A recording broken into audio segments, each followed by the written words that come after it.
નમસ્તે દોસ્તો, ગુજરાતમાં નગરપાલિકાની ચૂંટણીનું પરિણામ આવી ચૂક્યું છે અને આમ આદમી પાર્ટી ખૂબ સારી રીતે આ ચૂંટણીમાં સફળતા મેળવી ચૂકી છે. એ બદલ આમ આદમી પાર્ટીના સૌ કાર્યકર્તાઓને શુભેચ્છાઓ.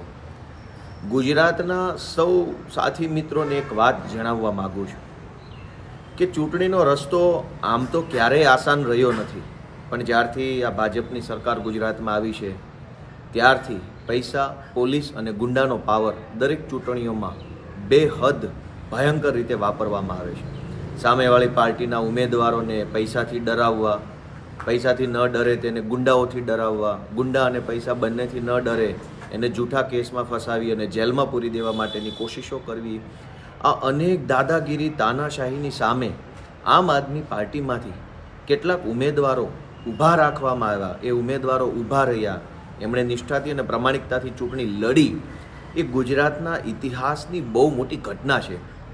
જેણે ઘરે બેસીને ટીકા ટિપ્પણી કરવી છે, મજાક મસ્તી કરવી છે, લોકતંત્ર અને વિપક્ષોનો હસી ઉડાવવી છે, એને ભગવાન ખુશ રાખે.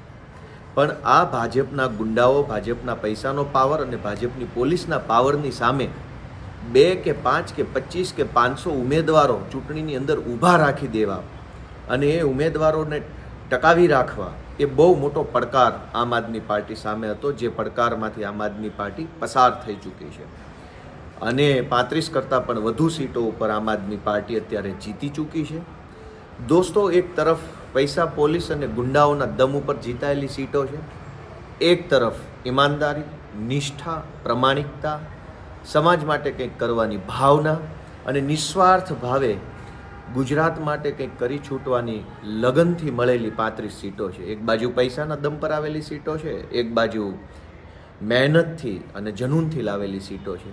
મને એમ લાગે છે કે ભાજપના જે કાંઈ મિત્રો મજાક મસ્તી કરી રહ્યા છે, ભગવાન એને ખૂબ ખુશ રાખે, ભગવાન એને સુખી રાખે અને આવી જ રીતે ભલે મજાક મસ્તી કરતા રહે. અમે અમારું કામ કરવાના છીએ. આ ચૂંટણી એક બહુ મોટો પડકાર હતું, કેમ કે નાની ચૂંટણી છે, નાનું મતદાન હોય છે, સામાન્ય માણસો આ ચૂંટણી સાથે સંકળાયેલા હોય છે.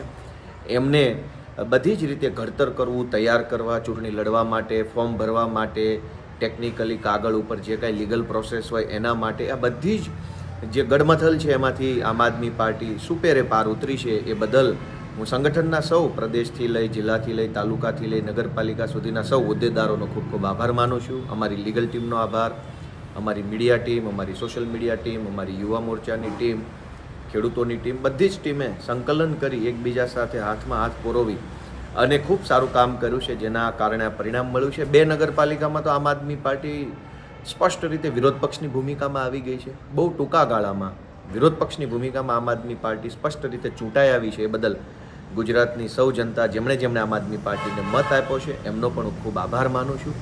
સાથીઓ, આ સંઘર્ષનો રસ્તો છે, આ ખૂબ લાંબી લડાઈ છે. અહીંયા રાતોરાત કશું જ મળી જવાનું નથી અને ન મળવાની પીડા કરતાં પણ મોટી પીડા એ છે કે અહીંયા મેણા સહન કરવાના છે, ટીકા સહન કરવાની છે, ટિપ્પણીઓ, અફવાઓ, તમારું કેરેક્ટર અસાસિનેશન, મતલબ તમારા વિશે ખરાબ વાતો થાય, હસી ઉડામ, આ બધું જ સહન કરીને ગુજરાતના નાનામાં નાના માણસ માટે લડતા રહેવું એ આપણા સૌની ફરજ છે. આપણે લડતા રહીશું તો એક વખત ઈશ્વર અને જનતા બંને આપણને જરૂર સાથ આપશે એવી આશા અને વિશ્વાસ સાથે જય જય ગરવી ગુજરાત.